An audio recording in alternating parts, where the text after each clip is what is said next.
Hello everyone. In this video I'll be going through 1.4, 2.1, and 2.2. We're getting into graphing. We're going to be also looking at solving equations pretty soon, which is going to be really important that we make some sense out of that going forward. It's going to come up in a bunch of different sections that we need to talk about. So we call it the rectangular coordinate system. Basically, we can identify points based on their first and second component.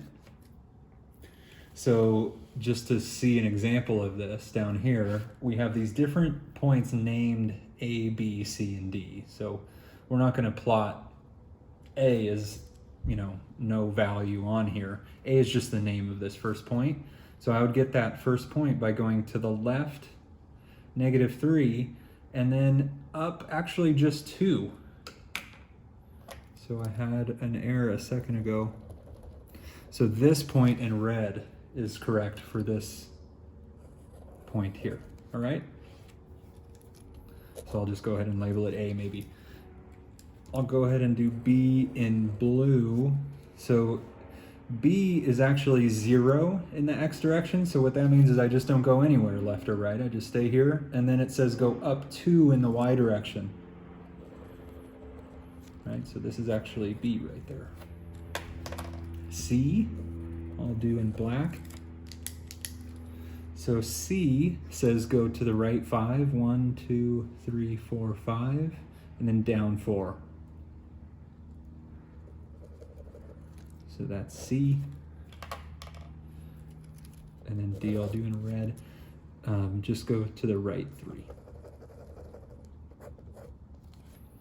Okay. This one was a mistake, and so was this one. So those aren't actually there.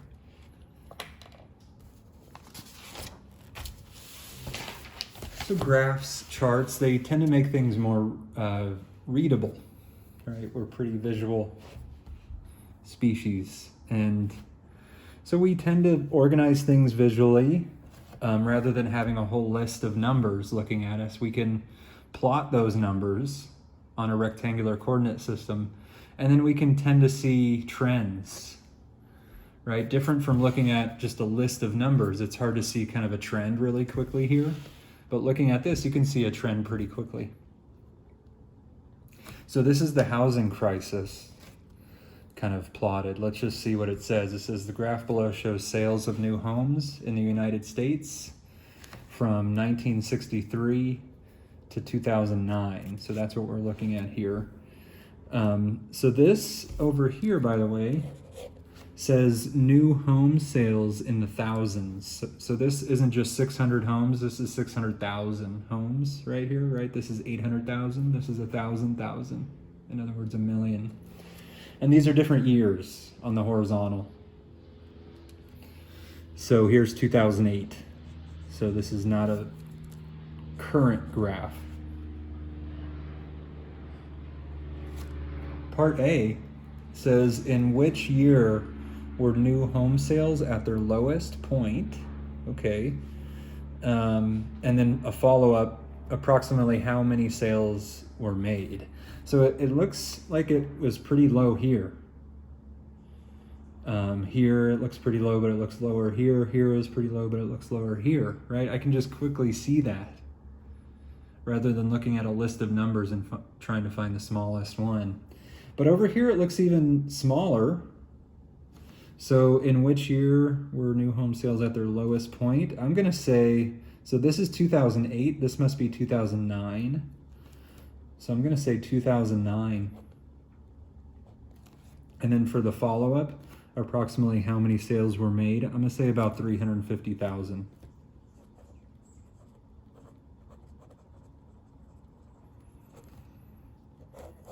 That's my part A.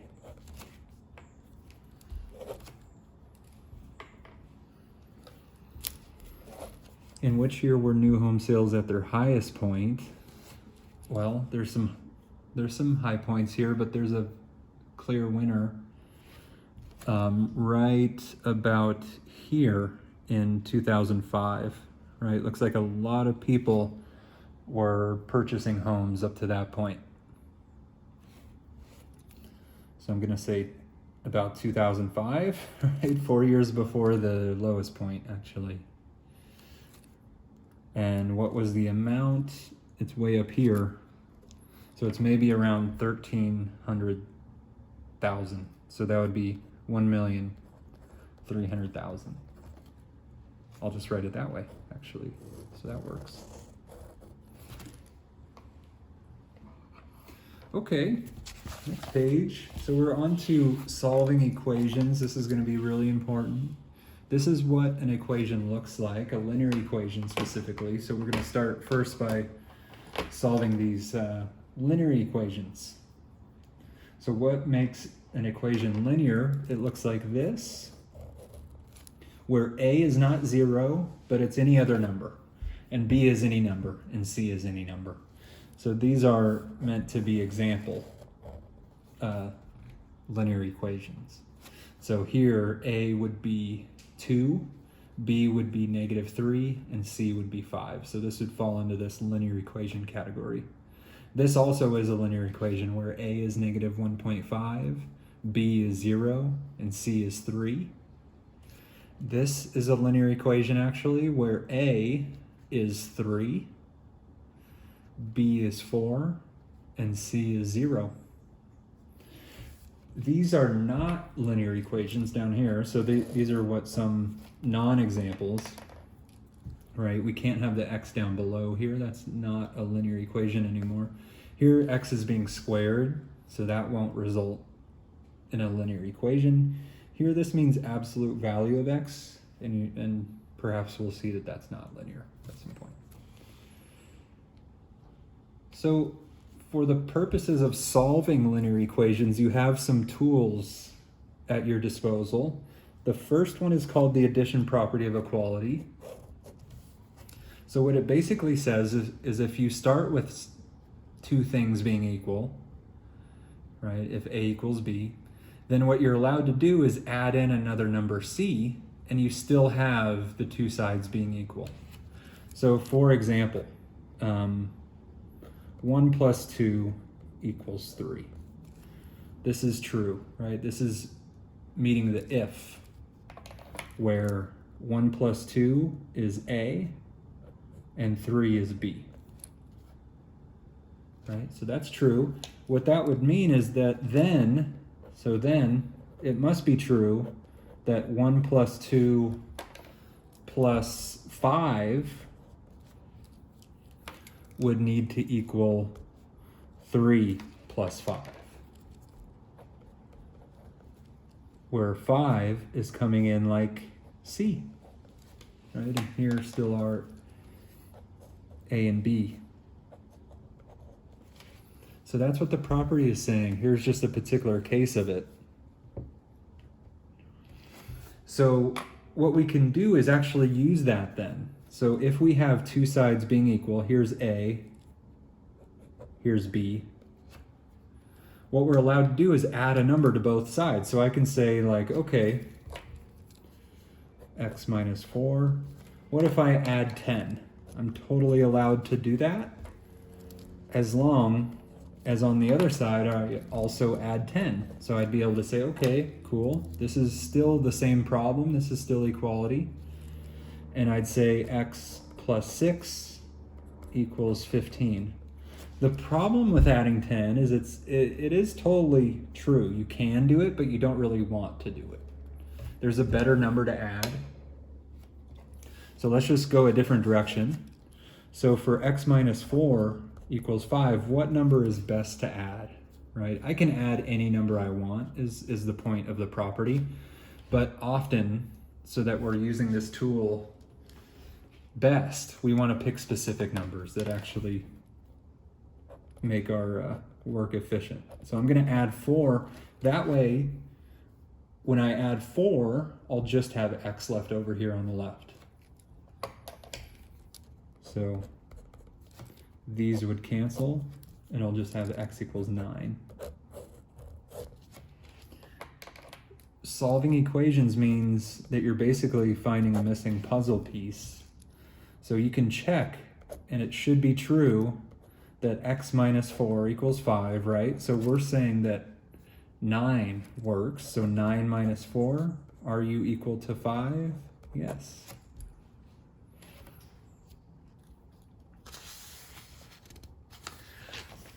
So that's the addition property of equality. There's also the multiplication property of equality. So sometimes you need a better tool. So I'm skipping over here to page 24, kind of middle. So sometimes you need other tools, right? And that's this next one, the multiplication property of equality. So if you have two sides being equal, you're allowed to multiply those sides by the same number, as long as that number is not 0. So for instance, if you have 4 over 2 equals 2, okay, just two sides that are equal, I'm allowed to multiply both sides by 4. And I still should have equality. So I would have 16 over 2 is 8 equal to 8, right? Yes. So I'm totally allowed, if I define this as A and this as B, I'm totally allowed to multiply both sides by like 100. But similar to my previous point, there's certain numbers that we want to multiply by in certain cases. Right, here we have x divided by 3, so to undo that, I'm going to multiply by 3. So rather than multiplying by 100, I'm going to choose to multiply by 3 so that I undo that division by 3. So x would equal 36. Keep in mind, with the addition property, you also have subtract, right? You can subtract.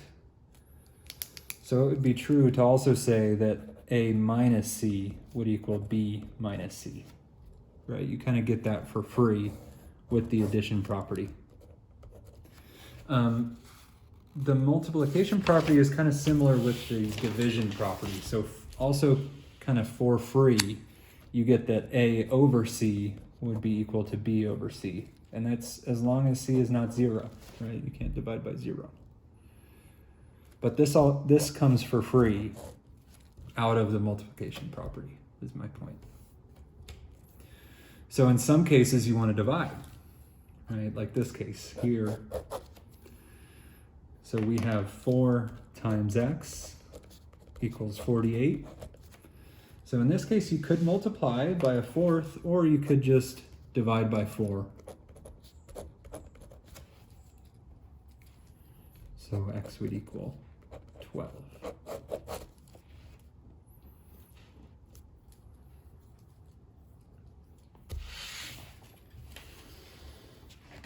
So let's do maybe one more. I'll try to keep this kind of short. Please do discuss this video and please ask for help.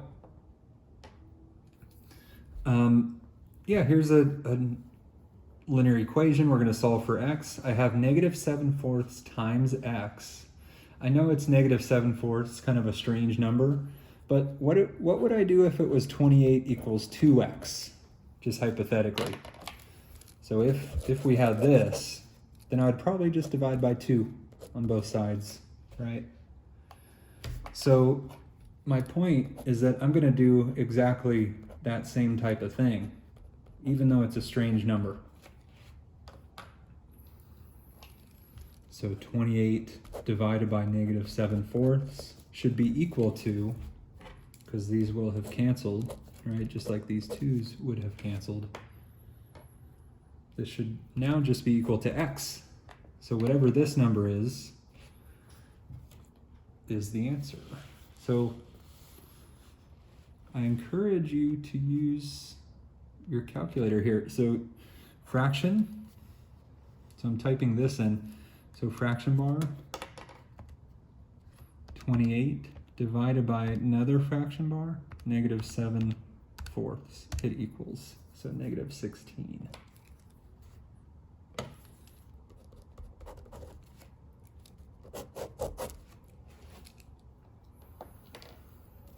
All right, I'll do the rest separate from the video, so check that out. attached underneath the video if you wish. Have a good one. I'll talk to you next time.